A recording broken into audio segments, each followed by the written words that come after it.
Varicose veins కి సరైన చికిత్స కోసం సంప్రదించండి ఎవిస్ హాస్పిటల్.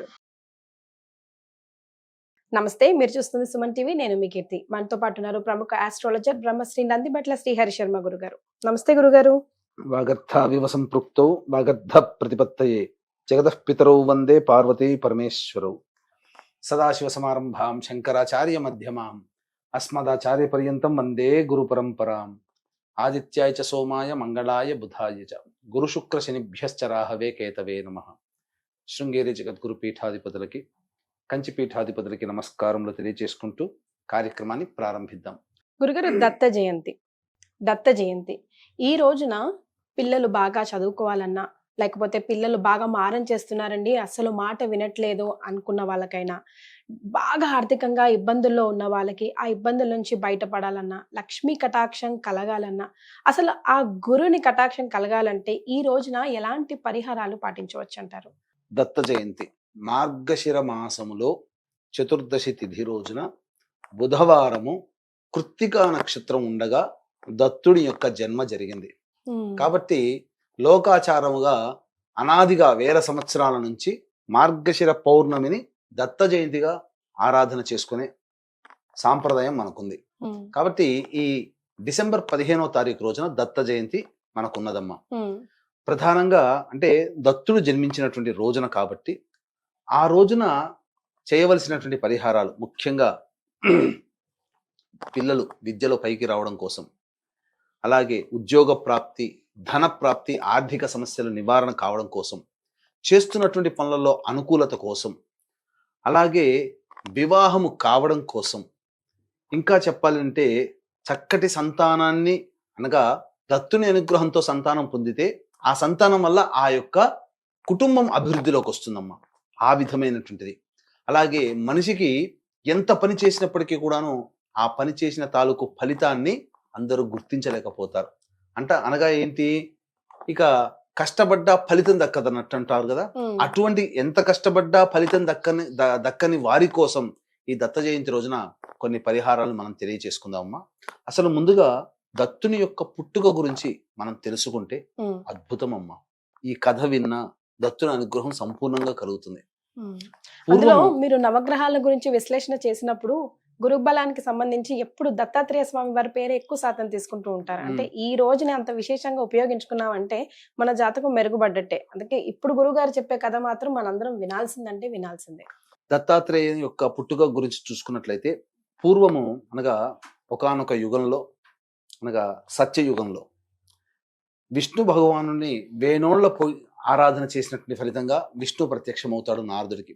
నన్ను చాలా సంతోషపెట్టావు నారద, నీకేం వరం కావాలి కోరుకోనగా, నీలో ఉన్నటువంటి సత్వరూపాన్ని నేను చూడాలనుకుంటున్నాను స్వామి అని చెప్పగా, భూలోకంలో నీకు అది సిద్ధిస్తుంది, వెళ్ళు అని అంటాడు. అలా భూలోకంలోకి రాగానే అనేక ఆశ్రమాలు తిరుగుతుంటాడు. అత్రి మహాముని ఆశ్రమానికి వెళతాడు. ఆ సమయంలో అత్రి మహాముల వారు ఉండరు, కానీ వారి భార్య అనసూయాదేవి మాత్రం ఉంటుంది. రాగానే మునీశ్వరుడు వచ్చాడని చెప్పి అతిథి సత్కారాలు చక్కగా చేసి భోజన తాంబూలాదులు ఇచ్చి సంతృప్తి చెంది ఆ నారదుల వారిని పంపిస్తుంది.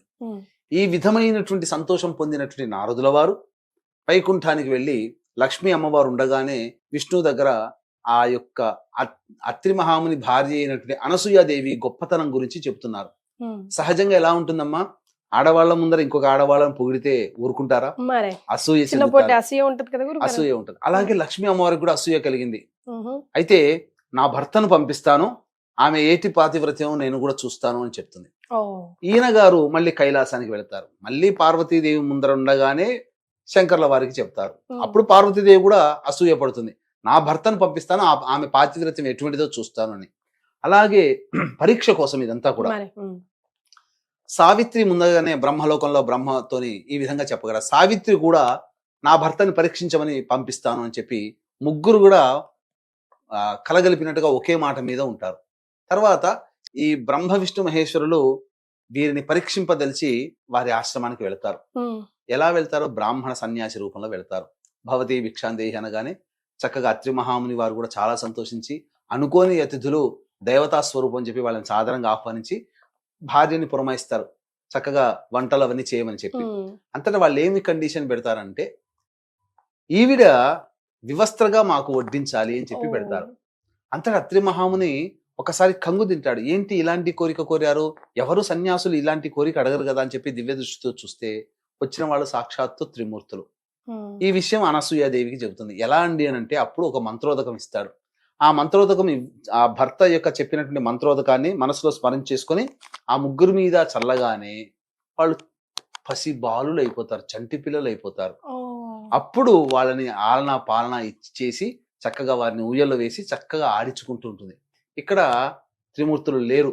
ఆ లేరన్న విషయం ఎక్కడ పోయారో తెలియ విషయం కోసం వెతుకుతూ ఉంటుంటే అత్రి మహాముని ఆశ్రమంలో ఉన్నారు తెలుసుకొని నారదుల వారిని పట్టుకొని అత్రి మహాముని ఈ ఆశ్రమం అదిగో అని చెప్పి అల్లంత దూరం నుంచి చూపిస్తాడు. లోపలికి వెళ్తారు. ముగ్గురు చక్కగా అత్రి మహాముని భార్య అయినటువంటి అనసూయ ఒళ్ళో ఆటలాడుకుంటుంటారు. ఉమ్. చూసింది తప్పైపోయిందమ్మా, మీ యొక్క పాతివ్రత్యాన్ని శంకించాము, అనుమానించాము, మిమ్మల్ని పరీక్ష పెట్టమని చెప్పి పంపిస్తే మా భర్తలు ఇలా అయ్యారు, కాబట్టి మళ్ళీ మా భర్తలు మాకు ఇవ్వండి అమ్మా అని చెప్పి వేణోళ్ళ వేడుకుంటుంది అనసూయాదేవిని. ఈ ముగ్గురు మూర్తులు కూడా భార్యలు. అంతటా మళ్ళీ మంత్రోదకం ఇస్తాడు. ఆ మంత్రోదకం చల్లగానే త్రిమూర్తులు ప్రత్యక్షమవుతారు, యథారూపాన్ని పొందుతారు. అంతటా త్రిమూర్తులు చాలా సంతోషిస్తారు. ఇంత గొప్పదైనటువంటి మహాపాతివృత్యం కలిగినటువంటి భార్యను పొందిన ఓ అత్రి మహాముని, నీకేం వరం కావాలి కోరుకో అని అడుగుతారు. అంతటా మీ త్రిమూర్తుల అంశతో మాకు సంతానం కావాలి అని చెప్పి కోరుకుంటారమ్మా. అంతటా విష్ణుమూర్తి అంశతో దత్తాత్రేయుడు, ఈశ్వరుని అంశతో దూర్వాస మహాముని, బ్రహ్మ అంశతో చంద్రుడు, ముగ్గురు జన్మిస్తారు ఈ అత్రి మహాముని దంపతులకి. ఈ దత్తాత్రేయుడే సత్వస్వరూపము. కాబట్టి ఈ దత్తాత్రేయుని యొక్క జన్మ వృత్తాంతం ఇదమ్మా. ఈ దత్తాత్రేయుని యొక్క రోజున ఎవరైతే దత్తుని ఆరాధన చేస్తారో, దత్తుని తలుచుకుంటారో సంపూర్ణమైనటువంటి అనుగ్రహం కలుగుతుంది. కానీ చాలా మంది తెలిసి తెలియక దత్తుడి రూపాన్ని కొలవాల్సింది పోయి దత్తుడి రూపంలో నకిలీలను కొలుచుకుంటూ మానవ రూపాన్ని ధరించి వాళ్ళని దేవుళ్ళని చేసేసి వాళ్ళని కొలుచుకుంటూ హారతులు పూజలు చేస్తున్నారమ్మా. మానవ రూపం ధరించినటువంటి ఏ వ్యక్తి అయినా కానీ, మలమూత్రాదులు విసర్జించే ఏ వ్యక్తి అయినా కానీ దైవ పూజకి అర్హుడు కాడు. గుర్తుపెట్టుకోండి, దైవాంశ సంభూతులు మాత్రమే దైవ పూజలకి అర్హులు. కాబట్టి ఒక గురువుగా భావించాలి తప్ప గురువుని మించిన దైవంలా మనం చేస్తున్నదే మహా అపరాధముగా చెప్పవచ్చు. ఈనాడు చాలా మంది అజ్ఞానముతో బాబాల ఆశ్రమాల చుట్టూ, బాబాల మందిరాల చుట్టూ తిరిగి తమ విలువైనటువంటి సమయాన్ని, భక్తిని కోల్పోతున్నారు. ప్రయోజనం లేదు. ఒక్క ఉదాహరణ చెప్తానమ్మా. మీకు ఒక డిపార్ట్మెంట్ ఉంటుంది, ఎలక్ట్రిసిటీ డిపార్ట్మెంట్ అనుకోండి. ఇంట్లో కరెంటు ప్రాబ్లం వచ్చింది. ఎలక్ట్రిసిటీ డిపార్ట్మెంట్ లో ఉండే డైరెక్టర్ మనకు చాలా సన్నిహితుడు, చిన్నప్పటి నుంచి కలిసి పెరిగాం. పిఏ కూడా మనం ఈ మధ్య పరిచయం పెంచుకున్నాం. పిఏతో మనకు ఏదైనా పని వస్తే డైరెక్టర్ దగ్గర పోతామా, పిఏ దగ్గరికి పోతామా? డైరెక్టర్ దగ్గరికే వెళ్తాము. మనకు ఇష్టమైన వాడు, మనల్ని చిన్నప్పటి నుంచి చూసిన వాడు. అటువంటి స్థాయి కలిగినటువంటి దత్తాత్రేయుని వదిలిపెట్టి ఈ మధ్య కొత్తగా అవతారం ఎత్తినటువంటి ఈ బాబాల ఆశ్రమాల చుట్టూ, బాబాల చుట్టూ తిరిగి వాళ్ళకి పాద పూజలు చేసి, ఇవన్నీ చేసి ఏంటమ్మా విచిత్రం? వాళ్ళకి ఎక్కడ దైవ ఆరాధన ఎక్కడ ఉంటుంది? దైవానుగ్రహం ఎలా కలుగుతుంది? దత్తాత్రేయుని మించిన అవతారంగా బాబాలను చూస్తున్నారు ఈ మధ్య. అసలు దత్తాత్రేయుడు అడుగంటిపోయాడు. కాబట్టి ఇది చాలా దుర్మార్గమైనటువంటి, హేయమైనటువంటి చర్యగా చెప్పవచ్చు. కనీసం దత్తాత్రేయ జయంతి రోజునైనా కానీ దత్తాత్రేయుని ఆరాధన చేసే అలవాటు పెట్టుకోండి. ఇంకొక విషయం చెప్తానమ్మా, ఇంట్లో గడ్డాలు, మీసాలు కలిగినటువంటి విగ్రహాలు కానీ, ఫోటోలు కానీ ఉండకూడదు. పూర్వకాలంలో ఉంచుకునేవాళ్ళు కారు. గడ్డాలు, మీసాలు ఎవరి ఫోటోలు ఉన్నటువంటి దేవతామూర్తుల్ని ఎవరైతే పెట్టుకుంటారో వాళ్ళ ఇంట్లో నిత్యము దరిద్రం తాండవిస్తుంది, నిత్యము కొట్లాడుకుంటూ ఉంటుంటారు. ఈ మధ్య అనేక వివాదాలు చూస్తున్నాం కదా. కాబట్టి అటువంటి పూర్వం లక్ష్మీనరసింహస్వామి విగ్రహాన్ని చూసారా మీ చిన్నతనంలో? మన శిల్పంలో రాముల వారికి, కృష్ణుల వారికి వాళ్ళు మగవాళ్లే, కానీ కారణ జన్ములు. మరి వారి విగ్రహాలు, పూజించే విగ్రహాలకు ఎక్కడైనా మీసాలు, గడ్డాలు ఉంటాయా?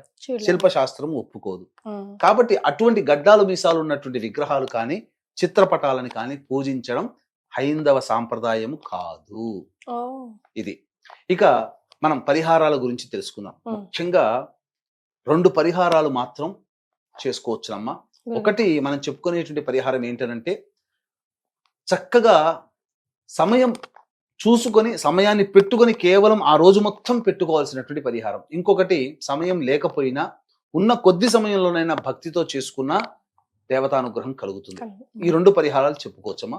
వీక్షించేటువంటి ప్రేక్షకులకి గమనిక, జాతకరీత్యా కలుగు విద్య, వివాహ, ఉద్యోగ, దాంపత్య, సంతాన, అనారోగ్య సమస్యల నివారణకి మరియు గోచార రీత్యా వృషభ, మిథున, కర్కాటక, సింహతుల, వృశ్చిక, మకర, కుంభ, మీన రాశిలో జన్మించిన వారికి శనిదోష పరిహారార్థమై సర్వదోష నివారణ పూజల, హోమాలు మహామహిమాన్వితమైనటువంటి సుప్రసిద్ధ కాశీ క్షేత్రంలో దత్త జయంతి సందర్భంగా డిసెంబర్ 15వ తారీఖు రోజున పర్ హెడ్ 1500 రూపాయలకి చేయించడం జరుగుతుంది.